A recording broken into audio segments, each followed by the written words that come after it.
নমস্কার, কেমন আছেন সবাই? আজকের নতুন একটা ব্লগে আপনাদের সকলকে স্বাগত জানাই। আশা করি সকলেই ভালো আছেন, আমিও ভালো আছি। আজকে হচ্ছে শনিবার, সকাল এখন প্রায় 11টা, ওই 11টা 10-15 এরকম হবে। তো আজকে যেহেতু আমাদের বাড়িতে পুজো রয়েছে, শনি নারায়ণ পুজো, তো সেই উপলক্ষে একটু রেডি হব। সকালে ঘুম থেকে উঠে রান্নাবান্না কিন্তু কমপ্লিট করে নিয়েছি। আজ আমি রান্নাবান্নাটা কমপ্লিট করলাম। আর রান্নাবান্না কমপ্লিট করলাম বলতে সবাই কিন্তু আমরা উপোস করে নিই। আমি, আমার বর, দাদু, মেজো কাকু, আমরা কিন্তু কেউই উপোস করিনি। বাদ বাকি বাড়ির আর যারা সদস্য রয়েছে তারা সকলে কিন্তু উপোস করে। তারা যেহেতু অঞ্জলি দিবে তাই কিন্তু উপোস করে। আমরা যেহেতু অঞ্জলি দেব না তাই আমরা উপোস করিনি। তো এবছর আর আমরা অঞ্জলিটা দেব না। তো অনেক কারণ রয়েছে, তার জন্য কিন্তু এবছর আর আমরা অঞ্জলিটা দেব না। এই যে হাতে পলাগুলো দেখতে পেয়েছো, এগুলো কিন্তু ভারী সুন্দর পলাগুলো, খুব মিষ্টি আর লাল রঙের সোনালি রঙের কাজ করা, ডিজাইনটাও কিন্তু ভারী সুন্দর দেখতে। তো বসে বসে পলাগুলো পরে নিলাম, তারপর একটু নেল পলিশ লাগিয়ে নিলাম। যেহেতু বাড়িতে আজকে পুজো, লোকজন আসবে, তাই ভাবলাম নিজের রান্নাবান্না যেহেতু সে কমপ্লিট করে নিয়েছি, খাবার দাবার খাওয়াটা কিন্তু এখনো কমপ্লিট হয়নি, রান্নাবান্নাটা কিন্তু কমপ্লিট। তো বসে বসে নিজে একটু রেডি হয়ে নিই। বিকেল ওই 5টা বাজলে ঠাকুরমশাই কিন্তু চলে আসবে। তো 5টার আগে কিন্তু আমাদের কাজকর্মগুলো কমপ্লিট করে নিতে হবে তাড়াতাড়ি করে। তো তারপর আমরা একটু ফ্রি হতে পারবো। তো ঠাকুরমশাই চলে আসলে পুজোটা কিন্তু শুরু হয়ে যাবে। তো সেখানে গিয়ে একটু বসতে পারবো, তার জন্য কিন্তু তাড়াহুড়ো করে কিন্তু কাজটা কিন্তু কমপ্লিট করা। আর আজকের ওয়েদারটা কিন্তু ভীষণ ভালো, বাইরে কিন্তু খুব সুন্দর একটা রৌদ্র উঠেছে। আর যেহেতু বাড়িতে পুজো, তার জন্য কিন্তু রৌদ্রটা উঠেছে দেখে ভালোই লাগছিল। বৃষ্টি ভেজা দিন থাকলে কাজকর্মগুলো করতে খুবই অসুবিধে হয়, তার মধ্যে পুজো, লোকজন আসবে, তো খুবই অসুবিধে হয়। আগেরবার শনিনারায়ণ পুজোতে আমি আমার বিয়ের পর প্রথম শনিনারায়ণ পুজো আমি পেয়েছিলাম শ্বশুরবাড়িতে এসে। আর পুজো কমপ্লিট হওয়ার পর প্রচণ্ড জোরে একটা ঝড় এসেছিল। কি ঝড় এসেছিল! সেই ঝড় আমার বিয়ের পর প্রথম আমি আমার শ্বশুরবাড়িতে সেরকম একটা ঝড় দেখলাম। খুব জোর একটা ঝড় এসেছিল। এদিকে কিন্তু পুজোর জন্য সমস্ত রকমের যাবতীয় যা কিছু লাগবে সম্পূর্ণটাই কিন্তু শাক সবজি থেকে ধরে ফল টল থেকে ধরে ফুল ফল সবই কিন্তু নিয়ে আসা হয়েছে। এখানে বর আর দাদু বসে আছে চেয়ার টিয়ার রেডি করে, ওরা কিন্তু এখানে বসে একটু আড্ডা দিচ্ছিল। আর এই যে সুন্দর করে প্যান্ডেল করা হয়েছে, এই কারখানাতে কিন্তু পুজোটা করা হবে, তার জন্য সুন্দর করে কিন্তু প্যান্ডেলটা করা হয়েছে। ভারী সুন্দর লাগছে জায়গাটা আজকে। বাইরের দৃশ্যটা দেখতেই পাচ্ছ, কারখানার ভিতর থেকে বাইরের দৃশ্যটা আজকে একটু ভালোই লাগছে। যেহেতু বৃষ্টি ভেজা দিন নেই, একটু রৌদ্র উঠেছে হালকা হালকা, ভালো লাগছে। এখানে বর বসে দাদুর সাথে গল্প করছিল যে দাদু, গিয়েছিলাম তাওয়াং, সেখানে মাটন আমরা খেয়েছি, কুকারে সেদ্ধ করেছিলাম মাটন, 30টা সিটি দিতে হয়েছে আমাদেরকে শুধুমাত্র মাটনটা সেদ্ধ করতে। আর প্রথমত দিয়েছিলাম 3-4টে সিটি। মাটন কিন্তু যেমন ছিল ঠিক তেমনটাই কিন্তু রয়ে গিয়েছিল, একটু সিদ্ধ হয়নি। তারপর একজন এসে বলল সেখান থেকে, আপনারা মাটনে কি 3টে সিটি দিয়েছেন? 3টে সিটিতে কিন্তু মাটন সেদ্ধ হবে না। আমরা এখানে লোকাল যেই মুরগির মাংস, সেটাই কিন্তু আমরা 20 থেকে 25টা কিন্তু সিটি আমাদের দিতে হয়। তাহলে ভাবুন পাঁঠার মাংসতে কেমন সিটিটা দিতে হবে। তো তারা সেইভাবে পাঁঠার মাংসতে কিন্তু 30টা মতো সিটি দিয়েছে। তারপরও কিন্তু সেদ্ধ হয়েছে, তাও একটু একটু কিন্তু আরও কটা সিটি দিলে একটু ভালো হতো, এরকম একটা ফিল এসেছিল। তো সুন্দর করে কারখানাটা কিন্তু আজকে সাজানো গোছানো হয়েছে, একটু প্যান্ডেল করা হয়েছে ঘরোয়া হিসাবে, সুন্দর করেই করা হয়েছে। একটু পরেই ঠাকুরমশাই চলে আসবে। তো বিকেল এখন প্রায় 3:30 মতো বাজে। আমি এখানে পুরোপুরি রেডি হতে বলতে আজকে সুন্দর একটা লাল রঙের শাড়ি পরে নিয়েছি, একটা লাল টুকটুকি শাড়ি, পিঙ্ক কালারের একটা ব্লাউজের সাথে কিন্তু পরে নিয়েছি। একদমই পাতি একটা ব্লাউজ দিয়ে পরেছি। ব্লাউজটা কিন্তু সেভাবে খুব একটা ডিজাইন করা সেরকম কিন্তু নেই। শাড়িটা হয়েছে আমাদের আগের দিনের একটা ভিডিওতে তোমাদেরকে কিন্তু এই শাড়িটা আমি দেখিয়েছিলাম। এটা কিন্তু ছিল আমার বিয়ের অধিবাসের শাড়ি ছিল আমার, যার জন্য এটা 1 বছর পরতে পারিনি, তাই এটা ভালো করে গুছিয়ে কিন্তু রেখে দিয়েছিলাম। এখন যেহেতু 1টা বছর হয়ে গিয়েছে, তো এখন তো শাড়িটা পরতেই পারি, তাই আজকে বের করে সুন্দর করে প্লেট দিয়ে শাড়িটা কিন্তু পরলাম। আর অনেকদিন পর শাড়ি পরছি দেখে আমার নিজেকেও কিন্তু খুব ভালো লাগছিল। সুন্দর করে শাড়ি পরলাম, তারপর গলায় একটা সুন্দর সুন্দর একটা নেকলেস লাগালাম, ছোট্ট একটা লকেট দিয়ে, একটা হালকা একটা মুক্তমালা, মুক্ত নয় পুঁথিমালা দিয়ে, এই সোনার একটা লকেট দিয়ে মালাটা কিন্তু পরলাম। কানে সুন্দর দুল একটা লাগালাম, কানের দুল। এই কানের দুলটা ছোট কাকি আমাদের অ্যানিভার্সারিতে গিফট করেছিল। আর কানের দুলটা কিন্তু ভীষণ সুন্দরও লাগছিল, আমার ভারী ভালো লাগছিল দেখতে। তাই ভাবলাম ঠিক আছে আজকে ছোট কাকির দেওয়া এই কানের দুলটাই পরি। চলুন, অনেকক্ষণ কথা হলে এবার চলে এসেছি নিজের দিকে এসে দেখি এখন পুরোপুরি রেডি করা রয়েছে সব কিছু। এখানে ফল টল কেটে সমস্তটা কিন্তু রেডি করা রয়েছে, সিন্নি বানানো হয়েছে। ঠাকুরমশাই আসবে, পুজো শুরু করে দেবেন, তারপরে কিন্তু এগুলো করা হবে, খাওয়া দাওয়া হবে। এখানে দুটো আসন দেওয়া হয়েছে, এই যে হোয়াইট কালারের আসনটা, যেখানে কলা 1 ডজন দেওয়া রয়েছে, তারপর আপেল, তারপর অরেঞ্জ, শসা, ফুল দিয়ে দেওয়া রয়েছে। এটা হচ্ছে নারায়ণের আসন। আর ওখানে তোমার সবুজ রঙের একটা আসন দেওয়া রয়েছে, এটা হচ্ছে শনির আসন। শনিদেবের আসনেও কিন্তু কলা 1 ডজন রয়েছে, শসা, আপেল। তো এরকম ফল দিয়ে কিন্তু আসনে কিন্তু ঠাকুর বসানো হয় না। আমার শ্বশুরবাড়িতে এটাই নিয়ম, ফল দিয়ে কিন্তু আসন সাজানো হয়। কি সুন্দর করে প্রসাদ কেটে কেটে সুন্দর করে সাজিয়ে গুছিয়ে রাখা হয়েছে। এই প্লেটটাতে রয়েছে ঘি, মধু, যা যা পুজোতে দরকার সেগুলো রয়েছে। কি সুন্দর করে মিষ্টি টিষ্টি কেটে প্রদীপ জ্বালিয়ে টালিয়ে সুন্দর করে সমস্ত কিছু কিন্তু রেডি করা হয়েছে। দেখে কিন্তু ভারী সুন্দর লাগছিল। আর ভাবছিলাম আগের বছর তো এগুলো নিজে হাতে করেছিলাম, এবছর যেহেতু করতে পারবো না, তাই এবছর আর কিছুতে হাত দিতে পারছি না। দেখে একটু মনে কষ্ট হয়েছিল যে এবছর পুজোর কাজে কিছুতেই হাত দিতে পারছি না। তবুও মনটাকে শান্ত করে রাখলাম, ঠিক আছে চলো, বাড়ির সকলে তো করছে, সেইভাবে কিন্তু মনটাকে শান্ত করে রাখলাম। সব একটু তাকাও, একটু একটু প্লিজ, একটু একটু একটু একটু তাকাও, একটু তাকাও, তাকাও, একটু প্লিজ,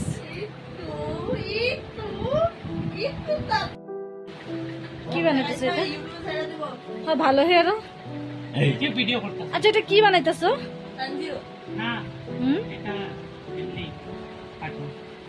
কলম দিয়ে বানাইতেছো না? তোমার মতো নাকি? হ্যাঁ, একটু আইতে চায় না ভিডিওতে কিছু না? ও হচ্ছে ময়ূক, ওর যখন মুড হবে তখন কিন্তু ও সুন্দর করে ভিডিওতে এসে দাঁড়াবে। আর আজকেও খুব সুন্দর করে ধুতি পরেছে, সাদা রঙের একটা সুন্দর একটা গেঞ্জিও পরে নিয়েছে। যেহেতু পুজোতে বসবে, সকলে মিলে অঞ্জলি টঞ্জলি দিবে, দারুণ একটা ধুতি পরে নিয়েছে। একটু পরে কিন্তু সোহমও রেডি হয়ে নেবে, এখনো কিন্তু সোহম রেডি হয়নি। তো নিচে তো সবকিছুর যোগাযন্ত্র চলছে, ঠাকুরমশাই এখনো চলে আসেনি। এখন হচ্ছে বিকেল ওই 4:30 মতো বাজে। আমি একটু চলে এসেছি ঘরে, এসে দেখি বর এখানে টিভি চালিয়ে বসে আছে। তো টিভি চালিয়ে নিয়েছি, টিভিতেও দেখছে বসে বসে পেতনি। তো আমি এটাই ভাবছি, ও কি সুন্দর করে বসে বসে পেতনিটা দেখছে একা একা, ওর কি একটু ভয় লাগছে না? আমি এটাই কিন্তু জাস্ট ভাবছি। এখন তো প্রায় রেডি, এখনো ঠাকুরমশাই আসেননি। তো রেডি হয়ে বসে বসে রইলাম। ওদিকে তো সমস্তটা সম্পূর্ণ গুছগাছ কিন্তু কমপ্লিট। ঠাকুরের প্রসাদ থেকে ধরে, প্রসাদ বানানো থেকে ধরে সম্পূর্ণ সব কিছু কিন্তু কমপ্লিট। তো এবার রেডি হয়ে বসে আছি, ঠাকুরমশাই আসবে, পুজো শুরু করবে, তারপর এক এক করে লোকজন আসবে, প্রসাদ বিতরণ হবে। তো এবার রেডি হয়ে বসে আছি। তো আজকে আমার কেমন লাগছে একটু কমেন্ট করে জানাবে। আর এমনিতে যদি শাড়ি টাড়ি পরি না, পুজো বাড়িতে পুজো টুজো থাকলে তখন কিন্তু একটু পরতে হয়, শাড়ি না পরলে আবার মনটাও কিন্তু ভালো লাগে না। তো এর জন্য আজকে শাড়ি টাড়ি পরে রেডি হলাম। আর এবার কি ভাবছি জানো, বসে বসে আজকে যখন শাড়িটা পরে বসেছিলাম, তো ভাবছি এমনিতে নর্মালি সময় তো শাড়ি সেভাবে পরি না, আর হঠাৎই কখনো পরলে ভীষণ ভালো লাগে, নিজেকেও মন থেকে ভালো লাগে। তো এবার ভাবছি 1 সপ্তাহ প্রায় রেগুলার আমি বাড়িতে শাড়ি পরবো, এটা মনে মনে ভেবে রেখেছি। আর দেখা যাক কি হয়। সবসময় বলি পরবো, কিন্তু সময়ের জন্য আর কাজের চাপের জন্য আমি তার পরা হয় না। আর মেজো কাকি দিয়েছিল এই পলাটা আমাকে, যখন গিয়েছিল শিলচর গিয়েছিল, আগরতলা থেকে আমার জন্য নিয়ে এসেছিল এই পলাগুলো। তো খুব সুন্দর পলার ডিজাইনটা। তো ভাবলাম আজকে এটাই পরি, মেজো কাকি যখন দিয়েছে আমাকে ভালোবেসে। মাঝখানে একদিন পরেছিলাম, তখন আবার খুলে রেখে দিয়েছিলাম, আজ আবারও পরলাম। পলাগুলো কিন্তু ভীষণ সুন্দর হয়েছে, দেখতে পাচ্ছ? এই যে পলাগুলো কেমন লাগছে একটু কমেন্ট করে জানাবে। পলাগুলো ভীষণ সুন্দর, আর এগুলো খুব যত্ন করে, খুব ভালোবেসে আমার জন্য নিয়ে এসেছে। আর সুন্দরও, খুবই সুন্দর দেখে।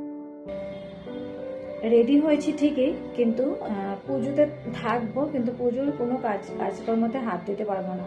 এটাই হচ্ছে একটা সমস্যা। যেহেতু আমার শ্বশুরমশাই মারা গিয়েছেন, 1 বছর কমপ্লিট এখনো হয়নি, তো তার জন্য আমরা বাড়িতে সেভাবে পুজোতে হাত দিতে পারবো না। এমনি পুজোতে সামিল থাকতে পারবো আমরা, কিছুতে ঠাকুরের জিনিসপত্র কিছুতে আমরা হাত দিতে পারবো না। তো সেই জন্য একটু মনটা একটু কেমন লাগছে, না হলে তো সেই সকাল থেকে রেডি হয়ে সমস্তটা করতে হতো। তো এবছর আমি আমার বর আমরা এসবেই কিছুতেই হাত দিচ্ছি না। তো পুজোতে রয়েছি, কাছে রয়েছি, সব কিছু দেখছি, যোগাযন্ত্র যেগুলো বাইরের কাজ সেগুলো করতে হয় করেছি। আজকে রান্নাবান্নাও করেছি, সকলকে ভাত দিয়েছি। সকলে বলতে আমি, আমার বর, দাদু আর মেজো কাকু, আমরা সকলে কিন্তু উপোস করিনি। আমরা রয়েছি, আমরা উপোস করিনি, তাই আমরা কিছু খাবার দাবার খাবো, তার জন্য আমরা ভাত বানিয়ে দুপুরে সকালে ভাতটাই খেলাম। এবার রাতে ভাবছি একটু খিচুড়ি করব, দেখা যাক কি হয়, তো এখনো জানি না। চলো যাই, ঠাকুরমশাই ওদিকে কি জানি চলেই এসেছেন। ঠাকুরমশাই আসার কথা 5টা, এখন হচ্ছে 4:30, প্রায় 5টা মতো বাজবে, ঠাকুরমশাই চলে আসবে। 5টা থেকে 6টার মধ্যে পুজো কিন্তু কমপ্লিট হয়ে যাবে। তো চলো যাই, দেখি গিয়ে কত দূর এগুলো জিনিসগুলো গিয়ে দেখি। আবারও চলে এসেছি, গিয়েছিলাম নিচে কারখানাতে, গিয়ে দেখলাম ঠাকুরমশাই এখনো আসেননি। তাই ভাবলাম ঠিক আছে, ঠাকুরমশাই যতক্ষণ না আসছে ততক্ষণ আমি একটু যাই, ঘরে গিয়ে একটু রেস্ট করি। তারপর এখানে একটু আইসক্রিম ছিল ফ্রিজে, তো যেহেতু প্রচণ্ড গরম পড়েছে, একটু রৌদ্র দিলে কিন্তু গরমটা খুব পরিমাণ লাগতে থাকে, আর একটু বৃষ্টি দিলে কিন্তু আবারও ঠান্ডা লাগছিল। তো বসে বসে ভাবলাম আইসক্রিমটাই খাই। আইসক্রিম খেতে যেহেতু খুবই ভালোবাসি, ভ্যানিলার এই আইসক্রিমটা আমি কিন্তু ভীষণ ভালোবাসি খেতে, আমার খুবই ভালো লাগে আইসক্রিম খেতে। আমরা সকলেই কিন্তু ভালোবাসি। আমার বিয়ের আগে আমার বাড়িতে আমার মা, বাবা, আমার বোন, আমরা সকলে কিন্তু আইসক্রিম খেতে ভালোবাসতাম। আমার বড় আইসক্রিম খেতে ভালোবাসে। আমার বোন কিন্তু ফুচকা খেতেও ভীষণ ভালোবাসে, কিন্তু আমি ফুচকা খেতে একটুও ভালোবাসি না। তাই আমি আইসক্রিম খেতে খুব ভালোবাসি, আর আইসক্রিমটা কিন্তু আমি সবসময় খেয়ে থাকি। ফ্রিজে থাকতে থাকতে আইসক্রিমটা খুব পরিমাণ টাইট হয়ে গিয়েছে, একটু বাইরে বের করে এবার খেতে না খেতে আইসক্রিমগুলো কিন্তু আবারও কিন্তু সে লিকুইড হয়ে যাচ্ছে খুব তাড়াতাড়ি। গরমের তাপটা আজকে একটু বেশি ছিল, তাই ঠান্ডা টাইট আইসক্রিমটাও বের করার সাথে সাথে কিন্তু পুরোপুরি লিকুইড হয়ে যাচ্ছে। তবুও আইসক্রিমটার টেস্ট কিন্তু খুব ছিল। তো একটু এই গরমের মধ্যে একটু আইসক্রিম এগুলো কিন্তু আনিয়ে রাখতেই হয়। কখনো কখনো আইসক্রিম খেতে ইচ্ছে করে, বাইরে গিয়ে খাবো, বাড়িতে থাকলে কিন্তু সহজেই খাওয়া যায়। তো আইসক্রিম খেয়ে একটু বসে টসে আবারও চলে আসলাম নিচের দিকে। নিচে এসে দেখলাম যে পুজো কিন্তু শুরু হয়ে গিয়েছে, ঠাকুরমশাই চলে এসেছে। সকলেই লাইন দিয়ে নিচে সুন্দর করে বসার আসন পেতে নিয়েছে, পেতে নিয়ে সকলে কিন্তু সুন্দর করে বসে আছে। তো আমিও চলে আসলাম, আমি আমার বর আমরা দুজনেই কিন্তু চলে আসলাম। পুজোটা যেহেতু শুরু হয়ে গেছে, আমরা কিন্তু সকলের পিছন দিকে বসেছিলাম। বর একটু চেয়ারে বসেছিল, আমি ওর সাথে সাইড দিয়ে নিচে বসেছিলাম। আমরা সকলে কিন্তু সকলের পেছনে কিন্তু আমরা বসেছিলাম, কারণ ওরা সকালে পুজো উপোস করেছে, ওরা অঞ্জলি দেবে। আমরা কিন্তু উপোস টুপোস করিনি, আমরা অঞ্জলি দেব না। আমার শ্বশুরমশাই যেহেতু মারা গিয়েছেন, 1টা বছর কমপ্লিট হয়নি, তার জন্য কিন্তু এবার পুজোতে আমরা হাত দিতে পারছি না। আগের বছর কিন্তু আমরা দিয়েছিলাম, এগুলো পুজো করেছিলাম আমরা। তো এবার বসে বসে দেখছি, আর ভীষণ আগের কথা মনে পড়ছে। আগের বছর খুব উৎসাহ নিয়ে সুন্দর করে সেজে গুজে সমস্তটা নিজের হাতে করে পুজোটা করেছিলাম। আর এবার যেহেতু পুজো কাজে কিছুই হাত দিতে পারছি না, সকলে মিলে করছে, আমি কিন্তু বসে আছি পিছন দিকে। তো ঠিক আছে, চলো, কিছু না, কোনো ব্যাপার না, সকলেই করছে, ভালো কথা করুক। তো আর এই যে সোহম, তখন সে কি সুন্দর করে আরত করছিল।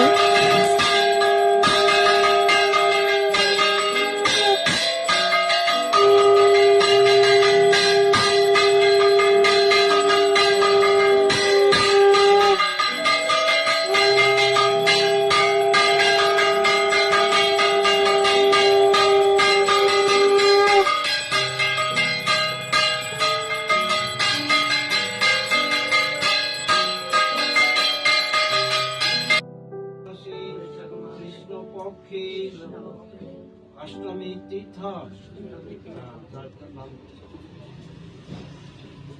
তং দেব জগতাং নাত তং ত্রিভুবন পালক পাপ শঙ্খে নিবিঘ্ন হস্তে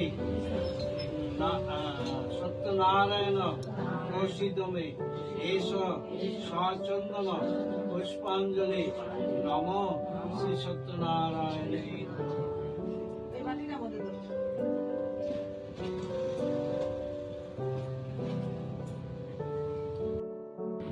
ইতিমধ্যে নারায়ণ পুজো কমপ্লিট হলো, সাথে সাথে এবার হচ্ছে শনি পুজো। তো নারায়ণ পুজো কমপ্লিট করে শনি পুজো হচ্ছে, প্রতিবারই এরকমটা হয়ে থাকে, এবারও হচ্ছে। অনেকক্ষণ ওখানে বসেছিলাম আর ভাবলাম একটু যাই রুমে, একটু গিয়ে একটু রেস্ট করি, তারপর আবার যাব। চলে আসলাম একটু রুমে, এসে একটু ফ্যান চালিয়ে একটু বসেছি। প্রচণ্ড গরম ছিল সেখানে, আর আবারও যাব। তো গিয়ে শনি পুজো অ্যাটেন্ড করবো। নারায়ণ পুজো তো ইতিমধ্যে কমপ্লিট হলো, শনি পুজো কমপ্লিট হওয়ার পর তারপর প্রসাদ বিতরণ হবে। যারা যারা উপোস করে রয়েছে তারা প্রসাদ দিয়ে উপোস ভাঙবে। তো তারপর তো রয়েছে রাতের খাবার দাবার। আমি একটু রেস্ট করতে না করতে ভাবছিলাম একটু উঠে যাব নিচে কারখানার দিকে, আবারও সকলেই প্রসাদ খেতে আসবে একটু একজন একজন করে, তো সেখানে যাব বলে ভাবছিলাম। তো ইতিমধ্যে দেখি আমার বড় চলে এসেছে, আসার পর ও দেখি এখানে খিচুড়ি বসিয়ে দিয়েছে। আগেরবারও রাতে পুজো কমপ্লিট হয়ে যাওয়ার পর রাতেও ওই খিচুড়িটা বসিয়েছিল, এবারও কিন্তু ওই খিচুড়িটা কিন্তু বসিয়ে দিল। ও কিন্তু ভারী সুন্দর খিচুড়ি বানায় জানো তো, যেমন খেতে টেস্ট হয় তেমন কালারটাও কিন্তু ভীষণ সুন্দর হয়। খিচুড়ি বানাতে কিন্তু ও নাম্বার 1, খুব দারুণ খিচুড়ি বানায়। আমার বোন আর ও একবার যখন আমরা বাড়িতে গিয়েছিলাম, আমাদের বাড়িতে আমার বোন আর ও মিলে দুজন মিলে কিন্তু সকাল সকাল খিচুড়ি বানিয়ে নিয়েছিল। আমার বোনও কিন্তু দারুণ খিচুড়ি বানায়, ওরা দুজন মিলে কিন্তু খুব দারুণ একটা খিচুড়ি বানিয়ে নিয়েছিল, বানিয়ে সকলকে কিন্তু খিচুড়ি দিয়ে সকালের ব্রেকফাস্ট করিয়ে দিয়েছিল। ওরা দুজন মিলে দারুণ খিচুড়ি বানায়। তো ইতিমধ্যে ওর খিচুড়িটা কিন্তু ফুটে উঠছে, ডাল চাवल একসাথে দিয়ে দিয়েছি, দারুণ একটা ফুটে উঠছে খিচুড়িটা, ভারী সুন্দর হয়েছে। হলুদ দিলে কালারটা আর একটু সুন্দর হয়ে আসবে। এখনো পর্যন্ত হলুদ টলুদ কিছু দেয়নি, তো শুধুমাত্র চাল ডাল এগুলোকে সিদ্ধ করছে। তারপর সবটাই দেবে, সম্বাসে 5 ফোড়ন দেবে, তারপর তেজপাতা, শুকনো লঙ্কা সবটাই দেবে, একটু ঘিও দেবে, দিয়ে সুন্দর করে খিচুড়িটা কিন্তু বানাবে। আমি এদিকে বলছিলাম খিচুড়িতে একটু সবজি টবজি দিতে দেওয়ার জন্য, তো বলছে না, সবজি বানাতে হলে এক্সট্রা করে কিন্তু বানাবে।